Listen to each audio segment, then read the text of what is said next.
And we are live. Welcome, everybody, to the Fat Thor podcast.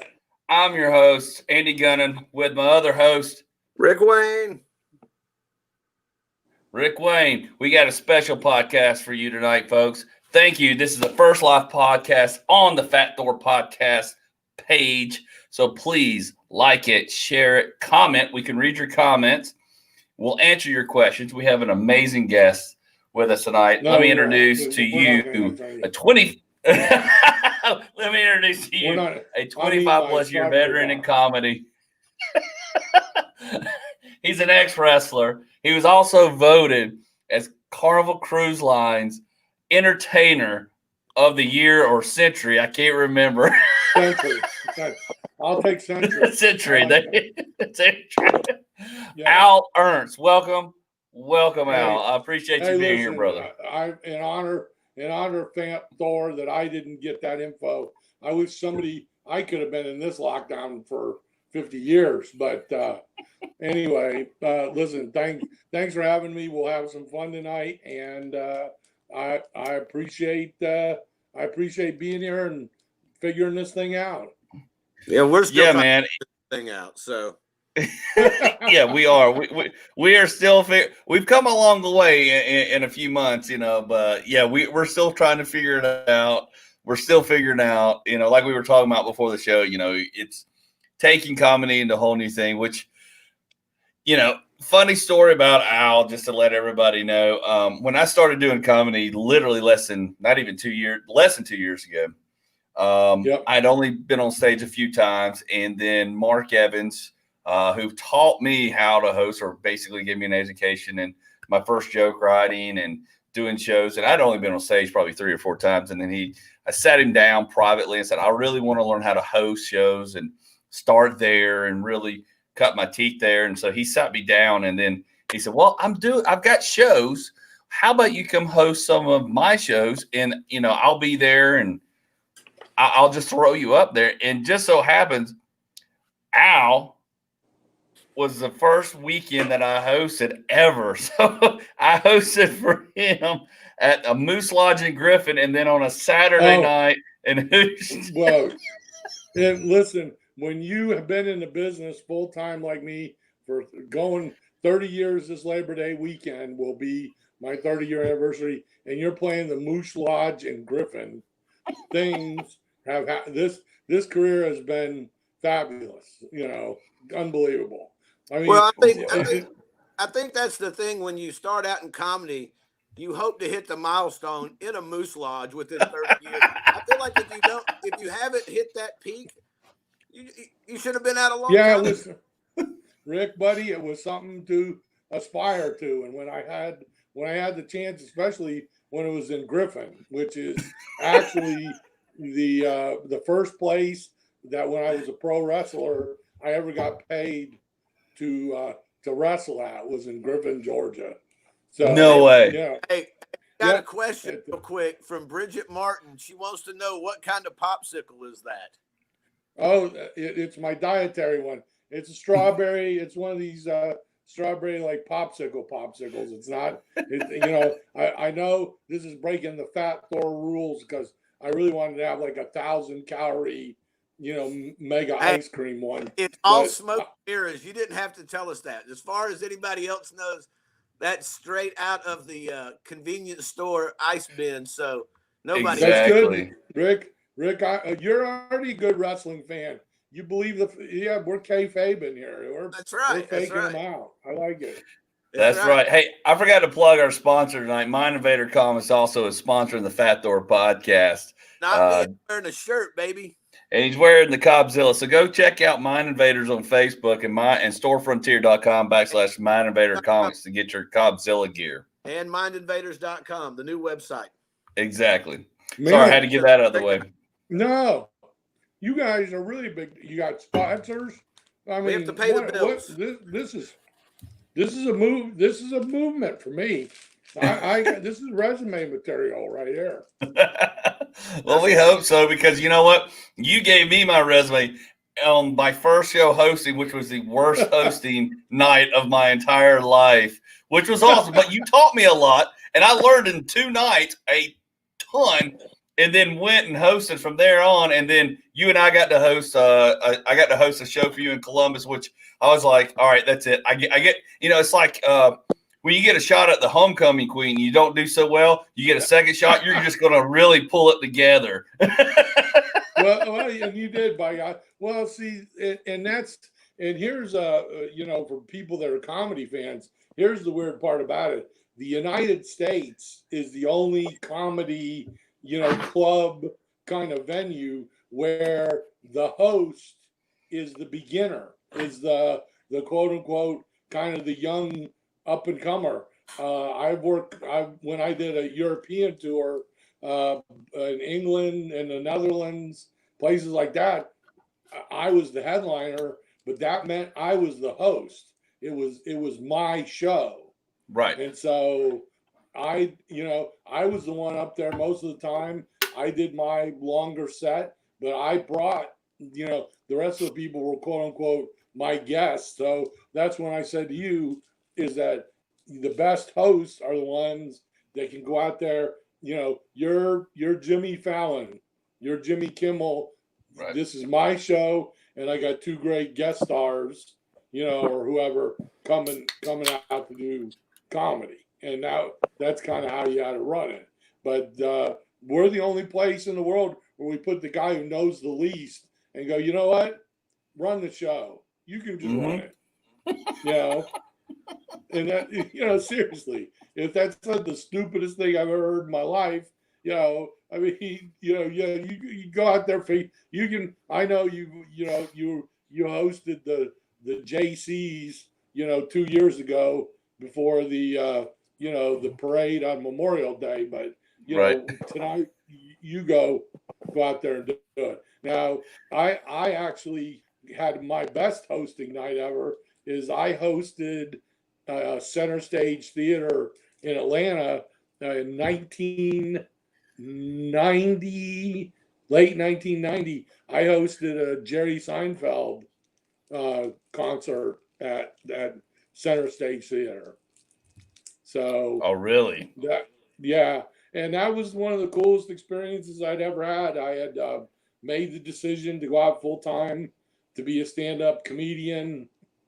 Somebody that had seen me at the time, Jerry Farber had a comedy club in Atlanta, and had seen me over at Farber's. He was involved with Center Stage Theater, and they said, "Hey, you want to MC? You want to host the show?" And I'm like, absolutely. And like your second or third time ever doing something like that, what it is. We're at a Moose Lodge. We're standing in the sidebar in an Italian restaurant, not trying to hit the drum set but at Center Stage Theater, you got your assistant walking you to the stage with a flashlight, so you can see, see the stairs. I mean, all this kind of stuff. This is the second or third time I'd ever done it. I was just like,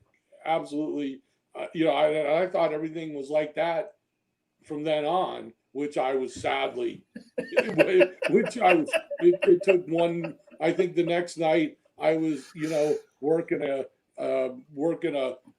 some kind of like Moose Club in Seneca, South Carolina, so I went one night, the 8,000 people, Center Stage, Atlanta. The next night, 14 people in Seneca, South Carolina, where the guy just said, "You're the comedian." just stand over there till we turn the TVs off. Right. So that's that. Hey, if you want a unique business, this is the one for you. This is it. Hey, Vinnie Paul said, I did my first comedy set at Jerry Farber's side in Buckhead. Yes, me too. That was, well, it wasn't my first one, but yeah. That was, We're also, I mean, Vinnie Paul also said, I was going to say, but that being said, Vinnie Paul also said something about hookers just a second ago. So I don't know. He's rambling on about. Well, he's saying good show, fellas. He was calling us Moose Lodge hookers, and actually I became him. And no, here's the funny story. Here's the funny thing. I went from doing 2 shows at the Punchline that were under Mark Evans in a class I was in, and then did an open mic at Punchline. Did okay. Did another couple of open mics around Atlanta. Not okay, but it was okay.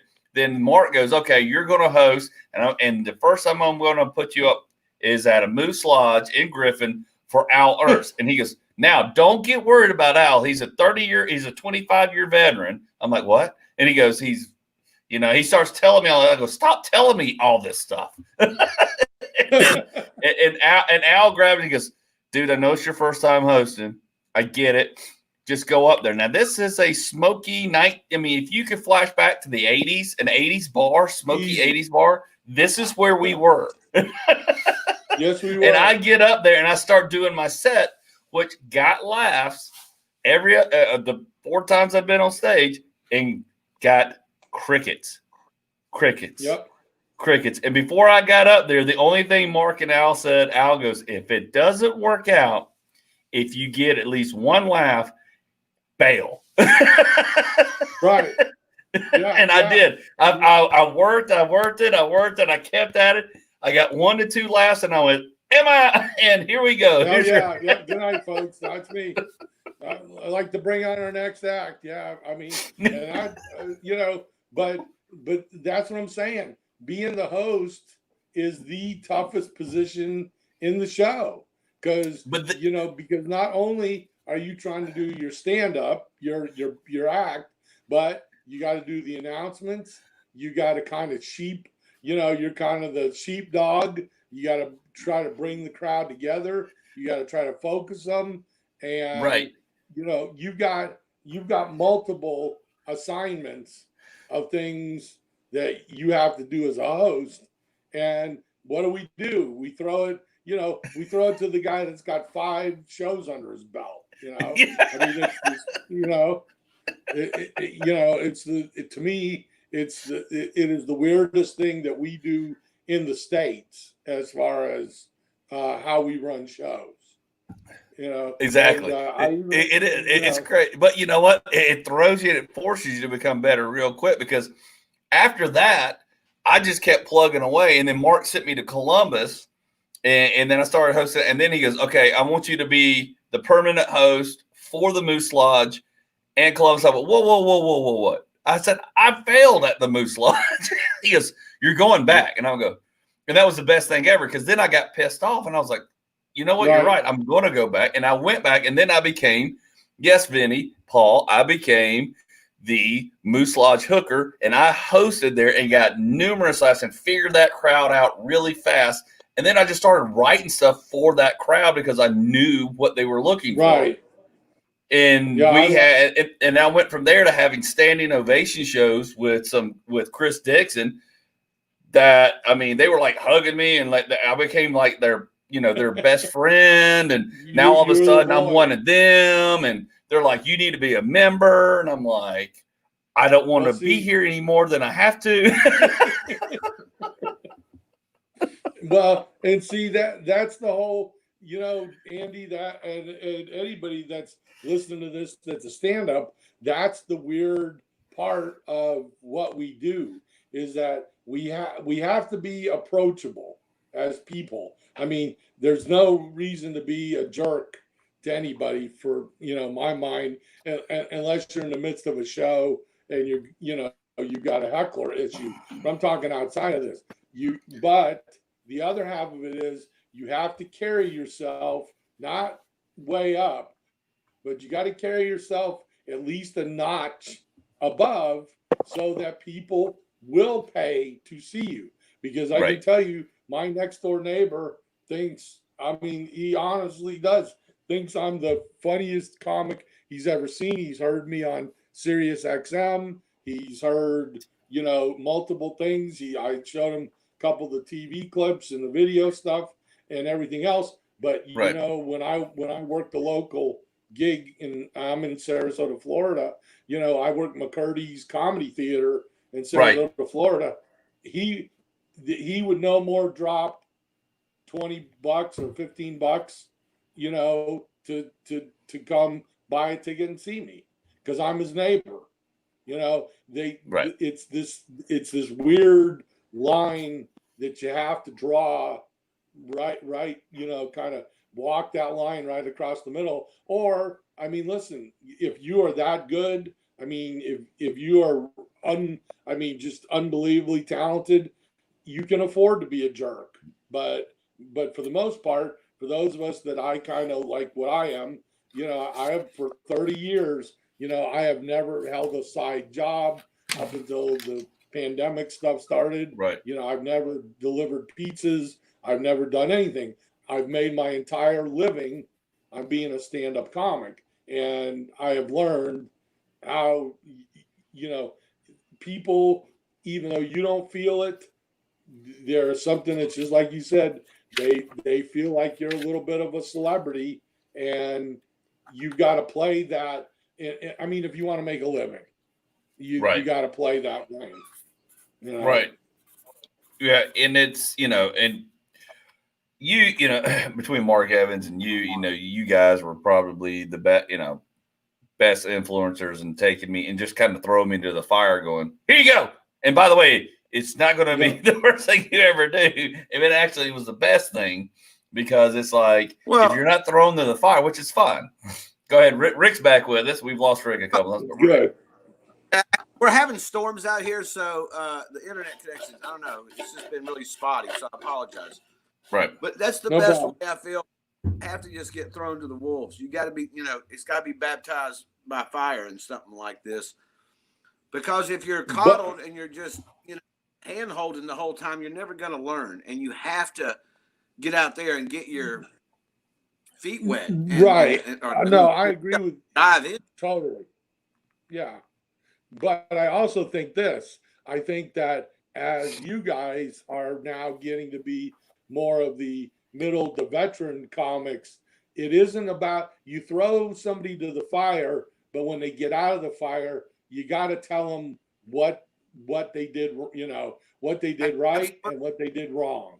I mean, getting thrown into the fire is great, but I mean, some people just don't. They just get, they get their ass burned and they go back and they get their ass burned. Right. And they go back and, so you got to explain to them, okay, here was the spot where if you change the way you do what you do here, you're going to have this, it's going to get you to the next spot. Because I can tell you, the host, that's it.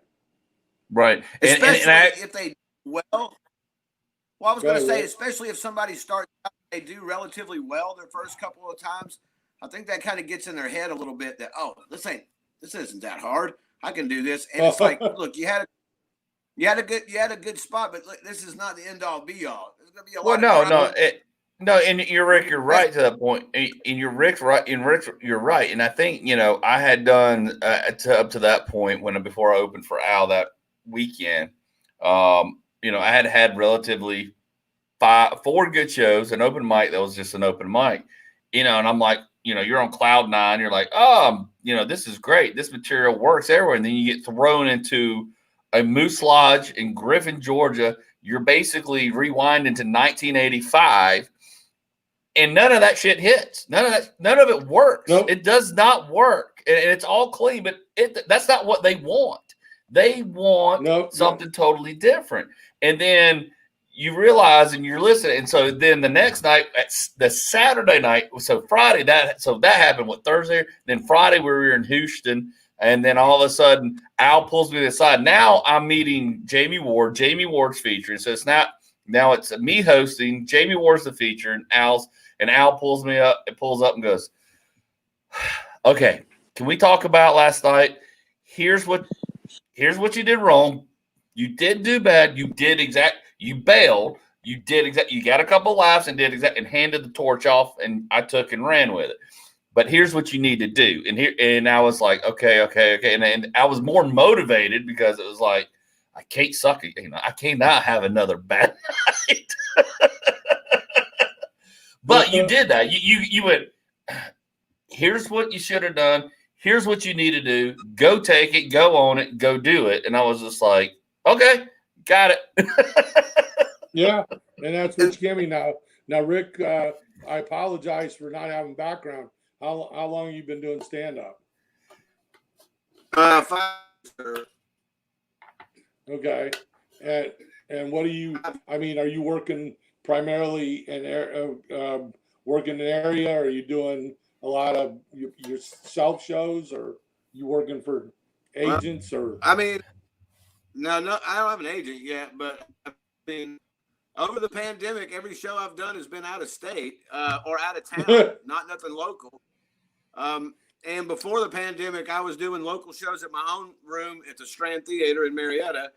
You doing the Strand? Rick was the one running the Strand. Yeah, he was running all that. I wish. And then I producing shows. I worked that gig. You're killing me, man. I've wanted to play the Strand since I saw it, years ago.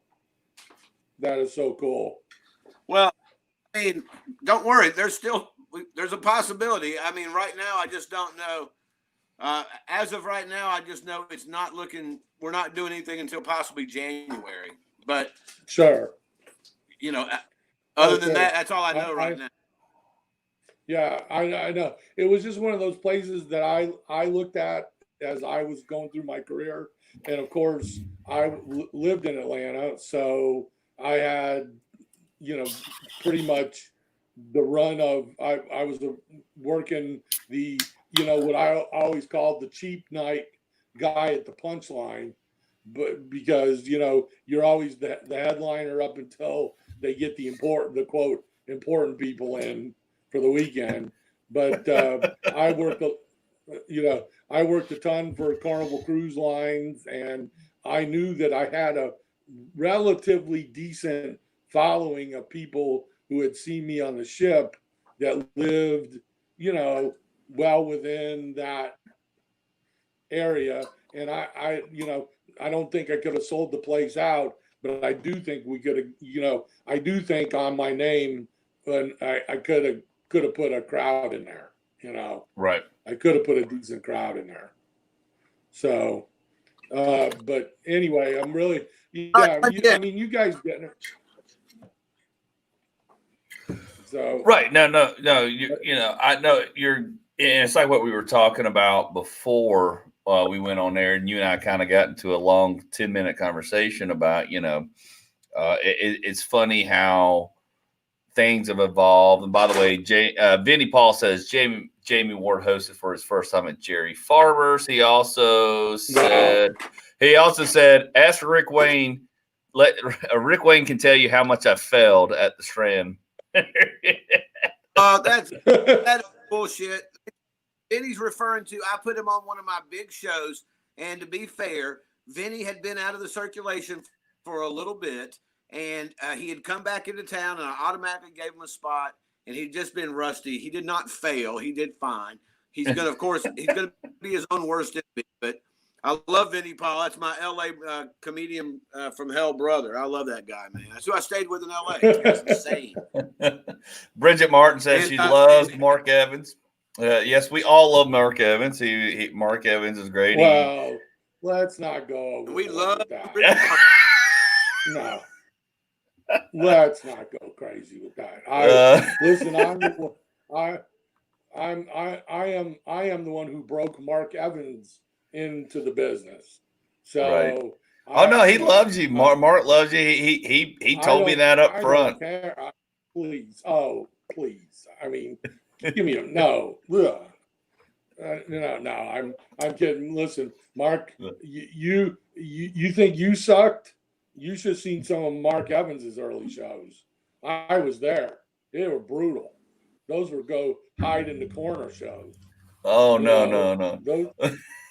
Oh yeah, those are the ones where you know the comic in front of you is failing so badly that you have to walk away because you're afraid you're gonna keep that energy going, and you can't let that play with your psyche. I Right. mean, oh, oh, I, I've seen Mark get eviscerated in some of his early years, but you know, I give the dude credit, all the credit in the world. He pop back in, do it again, figure it out, you know, and he's a story because he did it that right way. He would evaluate his set, he'd add a little bit, he'd take a little bit away, and he kept Right. moving up. Right. So, Right. And that's what it is. It's all about evolving, and now we're evolving, and now we're all having to evolve in this whole new world of virtual and this, like we talked about before this. It's like, I barely was getting my feet really wet and starting to get my stride going, and all of a sudden, bam, this hit. And now we're having to retract and figure out, well, come up with a Fat Thor gosh, lockdown challenge. Then it involved into this, which, like I said, it was a way for me to take my comedy energy and throw it into something positive, so I didn't lose my mind and keep the thing going. And then now here we are, talking about comedy virtually. But here's the thing, but you're doing shows again now, and there's shows popping up. Me and Rick are doing a show next week. I did one back in June in Florida. So tell us, Al, you're back doing comedy, you're back doing a small tour. What's going on with you right now? okay, well, a couple of things are happening. Number one, let me say this. You know, you want the old sob story, and the reason I would have joined your fat Thor lockdown challenges. Listen, this is my 30th year of doing full time stand up comedy. I ended up in Florida. My comedy, as you say, is an evolvement, and listen, I'm not, not going to kid anybody. I'm 58 years old. Mm-hmm. So the comedy that I'm doing is not going to be it's funny to everybody, but it's not the first in line guy that, maybe some 30-year-old dude is looking for, or a couple. But, you give me a 45-year-old and up, of which they have plenty of money and everything else. The night that the next day when everything got canceled, I was leaving a gig in Ocala, Florida, where I drew on my name. And I'm not saying this to brag, but I mean, I drew on my name 479 people on my name.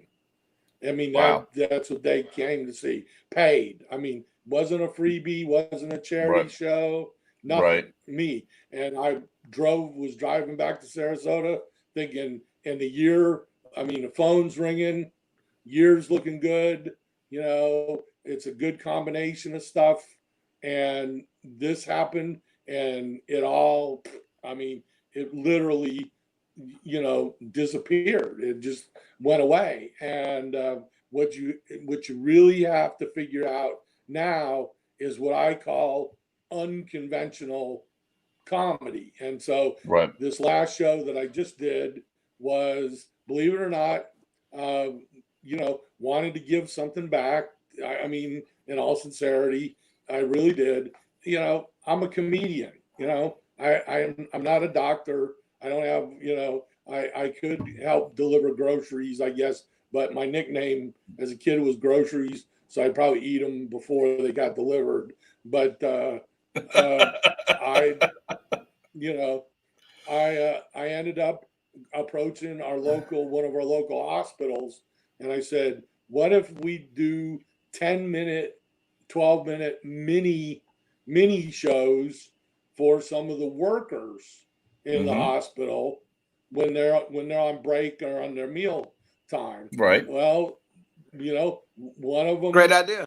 they kicked into it, but you had to follow all their protocols, and that meant that I had to do comedy with a mask on, wearing gloves, and I had to do 12. I did 9 12-minute sets.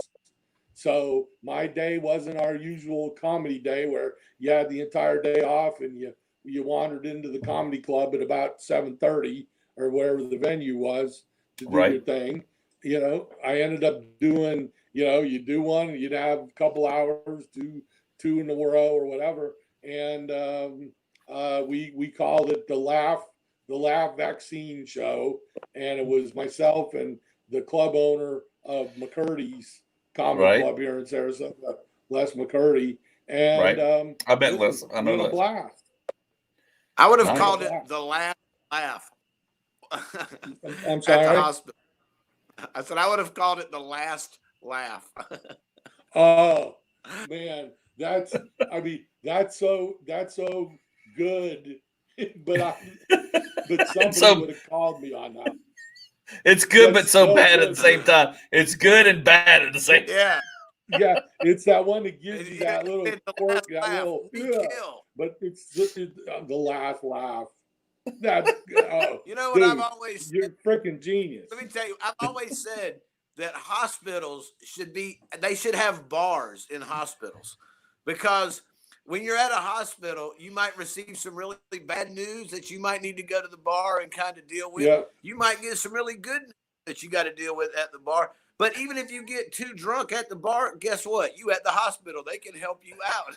That's right. You don't have to go. Yeah, you know what, dude? You hit the nail on the head. Well, I what we've got in Florida, is they give away those medicinal marijuana cards like they're, just like they're Legos around here. So most everybody, they just get baked. Everybody around here just gets baked.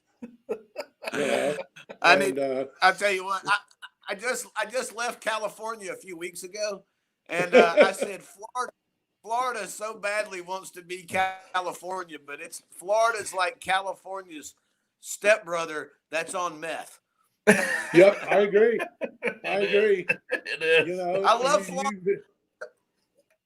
Don't get me wrong. I love Florida, but Florida looks like a cross between a paradise and a serial killer dumping ground. It is. Oh, it is. It's the highlight show. You know that. It's the, those stupid. Yeah. We're Florida, Texas, California, the big three right there. The big three. But dude, this is what I'm saying, guys. Guys like you who figuring this stuff out. What I think the shift is going to be, even when they get the vaccine and get things done, is I still think a lot of things are going to shift, and I think what we got to keep thinking about in our minds is more shows in a day with smaller amounts of people.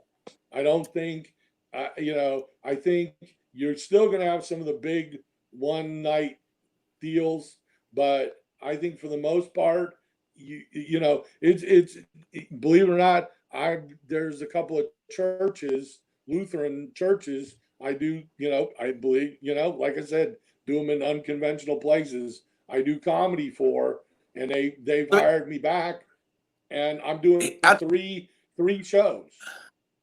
I tell you where you should probably do some shows at in Florida. This would probably be great down in Gibtown.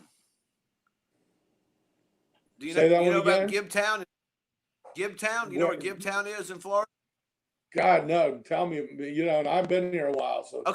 I'm all curious the carnies now. go in the off season. Oh, it's where all the carnies. Yeah.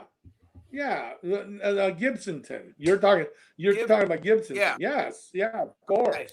We got Carnival. Oh, Yeah, listen, I would dude. think that would be like a hotbed of comedy right there. That'd be great. No, you know what that is? That's a drive into It's that like Gary exit Springer. and put a lawn chair out and get entertained because all those people from the sideshows, they've all hooked up. And bread. Yeah. That's like, hey, really and truly, that place is like Jerry Springer with a zip code, for real. Yes, thank you. Yeah. I mean, It's like we had Jerry a murder. Springer mailing address. Yeah, Lobster Boy, the guy who had the lobster claw hands. Let me Lobster tell you something. Boy murder. Let me tell you something about Lobster Boy. I was watching a thing about that guy, and his girlfriend said he was physically abusing her. And I'm like, I would have drop kicked that son of a bitch. I don't know how Krabby Boy is abusing you. You should have drop kicked that. I don't give a damn. You could kick that motherfucker's ass in a minute. You a damn grown ass woman with limbs. You could punch his ass out. He's a little video thing. The hell with that shit. Listen, dude, Rick, what we call the tattoo to tooth ratio. The tattoo to tooth ratio there is just it's the less teeth, the more tats is the way we kind of measure that area right there. Down there, the tooth fairy don't bring you money; they give you tattoos. Yes, they do. Yeah, buddy, I'm serious. I am so serious. And if you lose all your teeth, then they'll give you meth. That's right. Thank you. And by the way, thank you, Vinnie Paul. That line is great. An inbred side and drive-through. Yep. Inbred drive-through. It is. I mean, let's just say that gene pool does not have a deep end. Okay. Mm-hmm. Or chlorine. Yeah. Or chlorine. Yeah. But we have listen, dude. They have like a moose kind of group called the Show Folks, and they have their little like a Moose Lodge. They have the Show Folks little bar where they all go hang out, and now it is between where I am in Sarasota and Tampa. I mean, yeah. If you think doing the Moose Lodge in Griffin, Georgia was something, wait till you do the Moose Lodge in Gibson, Florida. Thank you. I guarantee you'll be begging for some. You'll be begging for some Griffin, Georgia afterwards. Dude, I will do it. I will do it. I will host for Al if he does that because I became a great host, and they love me down at the Moose Lodge in Griffin. And it was like I got too comfortable, and they liked me way too much. We'll call Jamie Ward up. It happened. Yeah.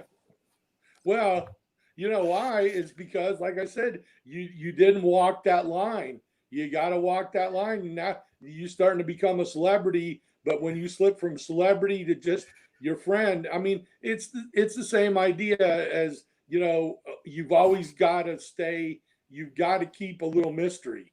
You've got to keep a little mystery. Stay on your toes. And stay on your toes. Yeah. Oh yeah. You got to stay on your toes. You got to stay on your toes. But no, if you do that and out of Gibson, I want to come. I want to be a part of that. And hey, we'll get Vinnie Paul to come too from LA. That'll be great. Listen, you guys are welcome.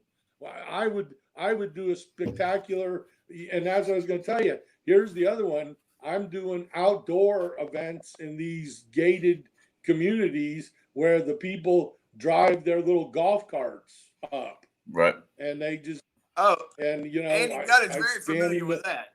Oh yeah, I'm familiar with that here in Peachtree City, Georgia. Matter of fact, me and Rick have been kicking around doing a cul-de-sac show.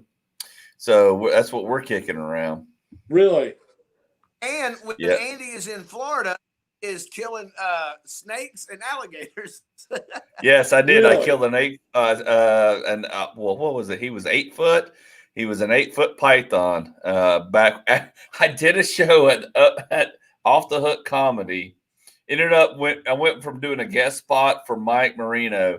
Showed up. They didn't have a host. I ended up hosting that show, which Thank you, Al, for teaching me the because I jumped in, went from guest to host, hosted a show at a major club down there, came off because my dad was down and my dad was turning 70, came off the show.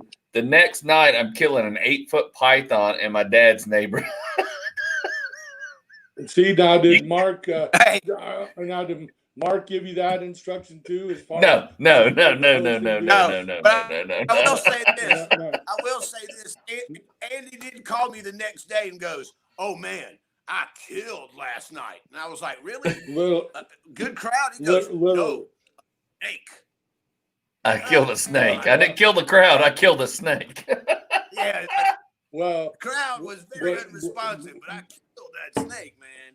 No, here's like, what we'll do. That show, folks, we'll bring you in as the headliner, and Mark Evans and I will open. We'll do it, and then we'll leave the remains for you. And see what you got. Yeah, that's how we do it. If you're watching this, please share and like the show. I keep getting notes from Andy saying share. So I'm going to let her the show, do a watch party or something, and comment. Absolutely comment. Do a watch party. I feel like do a watch party. Click the like too. Yes. Okay. Now we've got the housekeeping. Please like, share, comment. Please, God, we're pandering like we're prostituting ourselves. Please help us. We are. We are. That's what we do. We're comedians. We prostitute ourselves. That's right. And I'm going to prostitute. Yeah, that's exactly what we are. That's our sponsor this evening. I'm wearing one of their shirts, mindinvadercomics.com. Also, storefront tier, Mind Invaders Comics, / Mind Invader Comics. Please, by all means, go check out. Vinny Paul said he will be there for the Carney show or whatever we're doing. Yeah, well, we would leave. Mark and I would set it up perfectly for a guy like you, Andy, to just come in and, because, once Lobster Boy gets really drunk up, we will say, now we got to bring on Andy, but we let people get absolutely. I want to see Andy wrestle Lobster Boy. That's what I want to see. That's what we need. Andy, that's the attraction. Andy fighting the Lobster Boy in between sets. Hey, best 2 out of 3. Here's the deal, dude. That. I've got it, man. Well, what's that, Al? What's Al? I really was. Andy, I was a pro wrestler for 3 years, and I think what we do, Andy, is you and Rick, we set up this angle where you start insulting Mark and I. And we guarantee a show folks double cage match in Gibsonton. And we have Vinny Paul, the referee from LA. He'll be unbiased. Yeah, so. Vinny, yeah. And I think we pull out some of their gimmicks from their act, right. Like the balance bar from walking the tightrope and, all this other stuff. And we just, I think we just all beat the shitty out of each other. They'll love it. Can we do the thumbtacks like they did? You know what? I think thumbtack. Throw thumbtacks out. Rick, I think I want us to be like luchadors. I want me and Andy to wear masks. You want to do the flippy stuff? I'd have to do that. No. Yeah. But I think, listen, what we'll do, we'll be happy to put the bag of thumbtacks down for you, Andy, and then we'll just, we can pile drive you. I did the guy in the parking lot in Mobile, Alabama one night. We'll pile drive you right into the thumbtacks. No way. Yeah. Well, this dude, serious story, was working the Mobile Comedy Club. And this, I'm in the of all the places, I'm in the bathroom, and the guy walks up and he's starting to do, and he looks, at how men I don't stare at anybody, we look at the wall, and this guy went, "Hey, you the wrestling guy, ain't you?" And I'm like, "Yeah, okay. Well, I think, and he's just getting into it. I think it's all for shit. I think you're this and you're that." I said, "All right, listen, you do what it didn't." I'm peeing, you know, and I said, listen, I'm doing this comedy show. So after the show is over, now he's laughed, he's had a good time, but he's out in the parking lot and he's like, Right. you know, I think your stuff was funny, but I think that rep, and I said, he said, put one of them holds on me. Do that. I said, how about a pile driver? And okay. And you know how to protect somebody in it. I mean, I could have just killed the dude and dropped him on his head, but I protected him enough where I just dropped him in the middle of a gravel parking lot in Mobile, Alabama, on his head, and got in my car and left. And I could see him like flicking the gravel out and busted him open. And totally busted him open and just drove away, you know. And I'm like, leave me alone, you know. So you want? Well, it's Alabama. It's Alabama. You're right, Rick. You bring the light tubes. We'll do the light tubes as well. You know, they can hit each other. Hey, man, in Alabama, they believe that it is true, believable. So yeah, so that but that's in Alabama, they think Star Wars is. Yeah, absolutely. Yeah. I always have this joke every time I play Alabama. I have this joke where I say I used to be a racist. I'm no longer a racist. I gave that up when Dale Earnhardt died. That was it for me. I was no longer into the sport. Oh. And everybody in Alabama cheers. And I said, yeah. And when I tell that joke, I was like, everybody in Alabama loves this joke because I bring up two things people love very much in Alabama: Dale Earnhardt and racism. And y'all are all on board. Yep, that's it, man. And he's like, it doesn't apply to our demographic. Well, I mean, that's just what, it's the business. Vinny, I don't care. I see Vinny busting in again. Listen, dude, there's a lot more places it started for me as far as other than that. I work for Carnival Cruise Lines. Vinny, I've literally physically killed 3 people have died in my shows while I've been performing. So I have literally, heart attack from the buffets. Guys. Heart attacks from the buffets. Well, the worst one ever. The worst one that made me feel the worst was this guy came on. The lady, kind of her last words on this earth were, "You were very funny," and she was having a massive heart attack and died right there. Are you kidding me? So you literally killed. And that's literally killed. But that's just one. I mean, I got 3 stories on that one, but I was getting a ledger. I was starting to get a tally board of how many people I could literally kill. I know. On the cruise.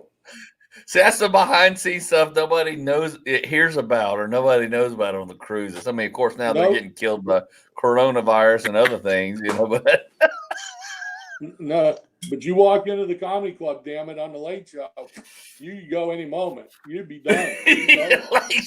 Late show, everybody's teetering.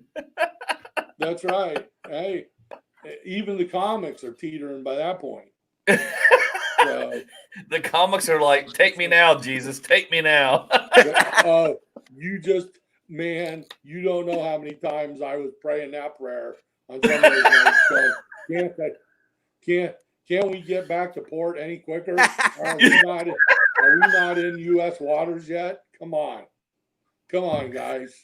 I always like going to the Late Show, like the last comedy night, because the boat's like rocking because they're trying to get back to port so fast, and the comic is just like, I'm done with this, and they're just like, F this, F that, F you, F the boat. Yeah. Hey, listen, man, we got into a storm in the Atlantic. Was a ship out of Baltimore, and we were trying to get back. We were in the Chesapeake Bay, and I literally, is this Jenny? Is this the actual Jerry Farber? This is Jerry Farber. Jerry Farber's making a premiere here on the Fat Thor podcast in a comment. He gave us a paragraph, so hold on. What do you mean Al Ernst hates you there? What? I don't know. Hold on. Vinny Paul, Vinny, I get no respect, no respect. Need me more shout outs. Doing a virtual August 26th in the Loft, Columbus, 7 p.m. We'll return the favor. Al Ernst hates me also. In my 60th year, I must be doing one thing right, getting my name in Andy's podcast, Eddie Murphy / Jamie Ward / Al Ernst, Vinny Paul, hanging with the players. When did Eddie join the podcast? I don't know. I didn't see him. I don't know. I don't know. I've not seen Eddie Murphy. I know. But Eddie, Jerry's watching. Well, wow. Hey, thanks, Jerry, for mentioning me too. Thanks. Thanks, Jerry. I'd preempt me if you had Eddie Murphy. I'm like an orphan over here. Yeah, I know. You're just no. Well, and you're all totally covered up because Jerry decided to write like a book on his page. I can't. Like a redhead. I can't even see you.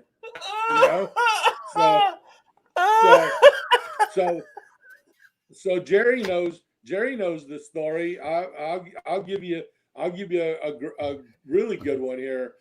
Speaking of Eddie Murphy, there used to be a Jerry on one of my shows. Jesus Christ. Yeah, there used to be. You guys probably know this. There used to be a punchline. Jerry, like it. Comment, Jerry. Yeah, there used to be a punchline in Underground, Atlanta. Right.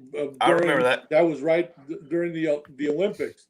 I was hosting. I cannot remember who the headliner was, but I'm hosting, and they brought. I think I brought the feature act up, and somebody who looked real official came rolling up to the counter and said, Eddie Murphy's here. He wants to do a set. And, of course, nobody believed him. And I think one of the, the old adage, one of the people said, yeah, tell him he's got to send me a tape before, we put him up. The guy walks away. We don't think anything of it. About 10 minutes later, Eddie Murphy walks in the door and says, I wanted to know, this is a late show Saturday. And so he says, I'll be back in a few minutes. Well, the headliner didn't know this, had no idea. He was in the green room. And I tried to say something to him, and he was just blowing me off. So I just said, well, listen, I don't know what's going to happen. And, Al, he's thinking I'm joking with him. I bring him up on stage. Murphy shows back up. We walk him back to the green room. I say, do you want me to cut this guy off? It's not very professional, all that kind of thing. And he goes, no, I'll handle it. So what does he do?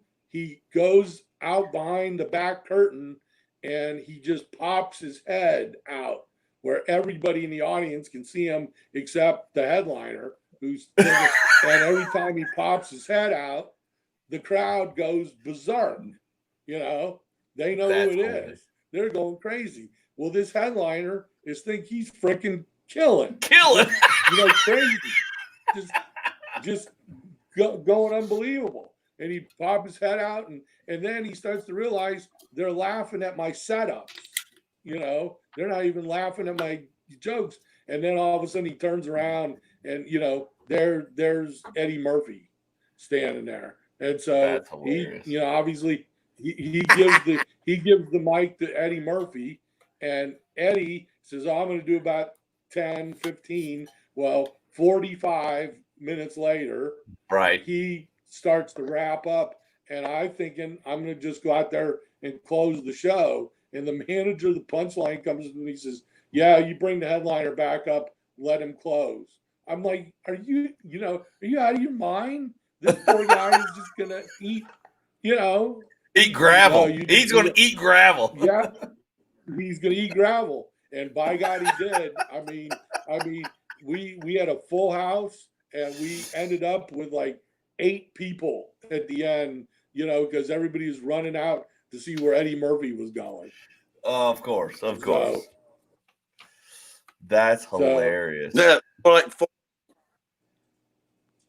well, you guys, this is too much fun. I don't know.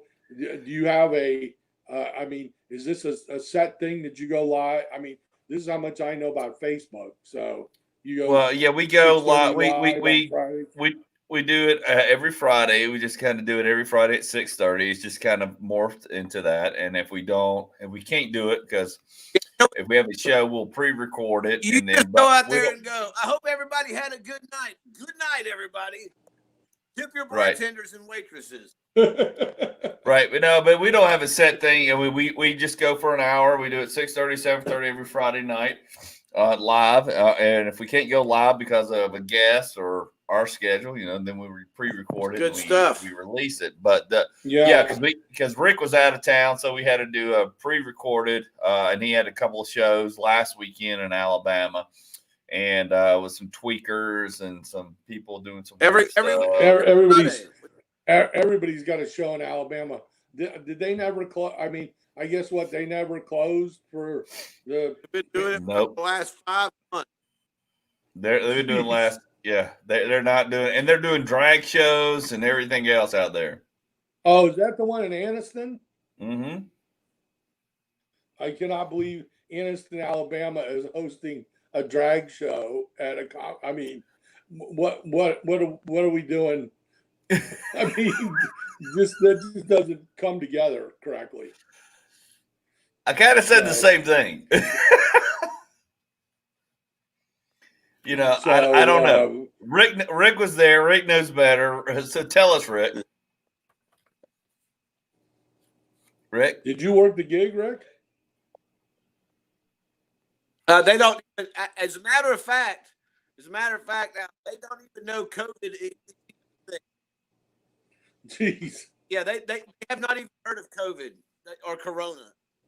Or any of the Everything's above. just business as usual. It's like back to the future. It's Back to the Future. Wow. It's back to the Moose Lodge in Griffin. Thank you. Yeah, buddy. Hey, the fact that a drag show, country singer, and comedians happen in Anniston, Alabama. Hey, wow. The fact that a drag show and comedy. Well, I was going to say the fact that a drag show, stand-up comedy, a country singer is all in the same bill in Anniston, Alabama, because the rest of the state are like, what? Yeah. Right. Well, what can we say, man? We just it is way ahead. They're like trying to be like Atlanta, Alabama. Atlanta. Vinny Paul says the best album titles Moose Lodge and Griffin. You know what? If I get to the point where I'm going to record my first special, it's going to be. Thanks so much, Al, for being on the show tonight, dude. Thanks, Vinny. I Vinny. appreciate it. Yeah. Thanks, Al. Vinny, you've been half the show here, except when Barber comes in with a 19-page dossier of stuff that we have no idea about. Oh, he's back. No, I just reposted his paragraph. Yeah, I just wanted to read. It's a memoir. It's not even a paragraph. He's got a memoir going. I love it. Well, we should record an album, a comedy album, at the Moose Lodge in Griffin, just for the shits and giggle of it. Well, I agree. A night at the Moose. Wow. Yeah, Jerry. Thank you so much, Jerry. Well, I think that is a perfect thing. And I think thanks again, Jerry, for giving me a shout. I appreciate it. It's fucking autobiography. Well, I think I think since Mark is the one who started All right. it, I think we need to get Mark on it too. I mean, we got to bring the crew together for that one. Right. No, we will. We'll have to bring the crew together. We will have to bring the crew together. We got to have Jerry Farber. We got to have Jerry for Yeah. yeah. We'll have to bring Jerry in on Yeah, it. yeah. God, I love. Well- I mean, Jerry. He was the only gig in town where I worked a day job then, and I was getting ready to go out full time, and you could go there basically Tuesday through Saturday, and you were guaranteed, anywhere from 5 to 20 minutes every night. I mean, and that's the repetition is what gets you the gig. Right. So I mean, I never would have been able to go out as a feature act on the road and actually make a living had I not had Jerry's, place. And so I'm always. He says I hate him. I have no idea, but he also said that Eddie Murphy was here too. So I think Jerry just needs to check his meds, basically. Well, Vinny Paul says if Jerry comes on, you'll have to pay him Social Security. Ha ha. Well, I think he's already qualified about 20 years ago. So I think we're good with that, Vinny. I think he well got filed way before Trump got in. I got a feeling. I think Jerry filed during the Clinton administration. He filed. Like, hey Al, thanks for coming on. We've hit our hour mark. Generally, we go an hour. We don't go any. I mean, we don't want to be a Rogan. We're not a 2-3 hour guy. But this has been fun from beginning to end. Dude, I miss. Well, thanks for I haven't seen you. I haven't seen you since Columbus, since we did the last show. And I'm glad you came on. Thank you. It means a lot to me personally. I will send greetings to everyone else along the way, and I can't wait to get in the ring in Gibsonton. You guys better start training. I think that's a pure money maker right there. I'm gonna drop elbows. I'm gonna drop elbows. I'm coming in. Thumbtacks. When you're doing a Jerry, if you're doing a Jerry Farber roast, I don't think we're gonna do a Jerry Farber roast. It won't be a roast. No, it's gonna be no. It's just gonna be like elbows and drop kicks and thumbtacks and lobster boy and lobster boy and the whole 9 yards. The fat lady, the whole 9 yards. I look forward to our show in Gibtown with Andy and Vinny Paul and you, Al. Done deal. Well, listen, you guys, you take care, and thanks for the resume builder. This is great. No problem, Al. Hey, we're in. We're in. Well, again, folks, we want to thank you. We want to thank Al. Razor blades, methamphetamine, it's all going to happen. It's all going to happen somewhere at some point. Again, I'm your host, Andy Gunnin. Now, that'd be a eulogy. That'd be a eulogy, right? I'm Andy Gunnin. That's Rick Wayne, and we got one more comment. I don't want to see us. Yeah. Hey, thanks for coming on, Al. We appreciate it. Thanks for coming on. Go check out Mind Invaders comics, storefrontier.com/Mind Invaders. I'm Rick Wayne. Please go check them out. Tuesday nights on Power 8.9. And then we've got a show every Tuesday. I'm not doing. We'll be on All About the Laugh Tuesday. We're done. We're done. All About the Laughs Tuesday night, August 24th, 8 p.m. Power 108.9. Thanks for joining us. Appreciate you very much. Appreciate you. Thank you. Like, share, comment. Tell us we suck. I don't know. We're just having fun. Anyways, we'll see you later. Have a good weekend, everybody. Thanks for watching. Thanks for sharing. Thanks for liking and being a part of the show. Everybody, see you.